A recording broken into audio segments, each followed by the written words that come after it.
going to ignore the intervention or intermediation of a broker or a market maker or a dealer, just to keep the example simple. Later on in further presentations, we'll see how these participants interact. However, let's just imagine that we have a farmer here who is a grower of wheat or barley or sugar or coffee or cocoa. As such, we refer to the farmer as a natural long.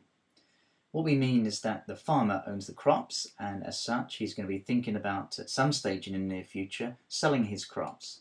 Now what he's concerned about is that if his crops are still in the ground and he's still waiting for harvest time, he's worried that between now and the point of bringing his crops to market, prices may fall. So what the farmer may wish to do is to enter into an agreement with somebody who is on the proverbial other side of the fence, so to speak, that is maybe the manufacturer, and try and agree today to lock in a forward selling price for his crops. Now let's suppose we have the manufacturer or the refiner or the roaster or the miller. They, by contrast, are considered to be a natural short. That is to say, today they may have a certain amount of the raw material, inventory, which they use for production processes. And over the next few weeks or months, of course, that inventory is going to be depleted. So they're going to be looking to replenish their inventory in the near future.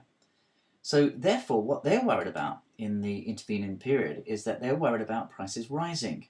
So it makes good commercial sense for the farmer on the one hand and the manufacturer on the other to enter into a forward contract where they can agree to buy and sell on a forward basis at a mutually convenient price.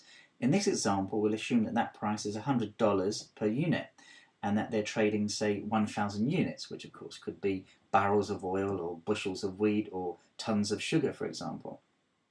So what the farmer is going to do today is to sell forward at $100, and the manufacturer or the refiner or the roaster or the miller is going to buy on a forward basis at $100. So therefore today what happens is that the forward price of $100 is struck, and then come delivery day what happens is that the farmer will deliver the correct amount of quantity and the quality of the underlying asset in the right location, and the buyer will pay the agreed price, which in this case was $100. So what's happened then during the hedging period is that the farmer and the manufacturer have been able to lock in price certainty. Now of course we have to consider what happens if on delivery day in the local market prices happen to be above or below $100. Well, let's just suppose that on delivery day in the local market prices are trading at, say, $150. In that example, the manufacturer then would be somewhat pleased with their hedge outcome because they've locked in an agreed price of $100.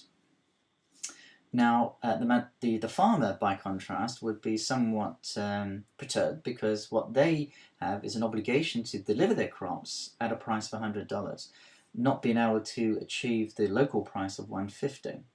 By contrast, of course, if in the local market the prices were, say, at $50, in that situation, then the farmer would be very pleased with their hedge outcome because they're able to lock in through the forward contract a selling price of $100. And by contrast, again, the manufacturer would be somewhat perturbed by the outcome because they're committed through the forward contract to buy at $100 and not get their crops in the local market at $50.